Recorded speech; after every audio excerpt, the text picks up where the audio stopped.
রাতারাতি বদলে গিয়ে যা খুশি করা চলবে না, আমরা ছাঁকনি দিয়ে ছাঁকা শুরু করব।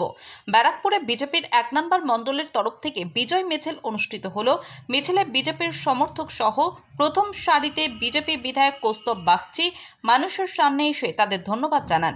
সাংবাদিকদের মুখোমুখি হয়ে তিনি বলেন, তৃণমূল থেকে রাতারাতি আসা কিছু মানুষ নৈরাজ্যের সৃষ্টি করার চেষ্টা করছে। আমরা তাদের দিকে নজর রেখেছি। আস্তে আস্তে ছাঁকনি দিয়ে ছেঁকে সব তুলব। এরপর রাস্তার মাঝে ময়লার স্তূপ দেখে ৮ নম্বর ওয়ার্ডের পৌরপিতাকে ফোন করে তাকে ময়লা পরিষ্কার করে নেওয়ার জন্য অনুরোধ করেন। সোজা থাকে 4 তারিখের আগে অবধি শুধুমাত্র ভারতীয় জনতা পার্টির ছিলাম। 4 তারিখের পরে আমি সবার দলগতভাবে পরিচয় তো নিশ্চয়ই ভারতীয় জনতা পার্টি, কিন্তু জনপ্রতিনিধি হয়ে যাওয়ার পরে Trinamool, CPM, Congress, SEC, BJP, যত রাজনৈতিক দল বা সাধারণ মানুষ, আমি সকল কোথাও কেউ যদি কোনো অসুবিধার মধ্যে থাকে, কোনো যদি সমস্যা আমাকে জানাবেন। গোটা ব্যারাকপুর শান্ত, কোথাও কোনো রকম কোনো সমস্যার জায়গা। দু এক জায়গাতে হঠাৎ করে যারা 4 তারিখেও সকালবেলা তৃণমূলের কাউন্টিংয়ে ঢুকেছিল, তারা বেরিয়ে গিয়ে হঠাৎ করে বিজেপি হয়ে গেছে।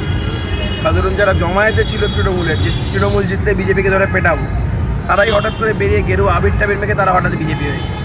তারা কিছু জায়গায় কিছু অশান্তি পাকানোর চেষ্টা করছে। আমরা প্রশাসনকে ভেবেছি এদের ধরে কড়া হাতে মোকাবেলা করব।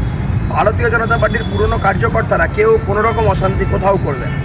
যেখানে যেখানে কেউ কোনো রকম কোনো অশান্তি করবে, আমরা বলেছি প্রশাসনকে কড়া হাতে একদম। এবং আমার মণ্ডল সভাপতি গোবিন্দ ঘোষ মহাশয় উনি টোটো প্রচারও করেছেন, করবেনও আগামী দিন।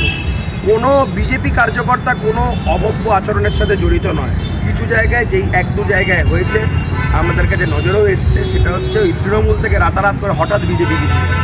আমরা এই ধরনের লোকজনদের উপরে নজর রাখছি।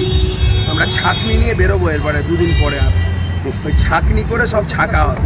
ভারত মাতা কি, মাতা কি, জয় শ্রীরাম, জয় শ্রীরাম। যা পাপ করেছে ভারতীয় জনতা পার্টি, সেই পাপ করবে না। ভারতীয় জনতা পার্টি মোদিজির নেতৃত্বে, নৈতিন নবীনজির নেতৃত্বে, শ্রমিক ভট্টাচার্যের নেতৃত্বে, শুভেন্দু অধিকারীর নেতৃত্বে এক নতুন দৃষ্টান্ত স্থাপন করবে। বাংলার পলিটিক্যাল কালচারটা চেঞ্জ করবে ভারতীয় জনতা পার্টি। বাংলার পলিটিক্যাল কালচারে আমি বলছি একটা নতুন যুগের সূচনা হবে ভারতীয় জনতা পার্টির হাত দিয়ে।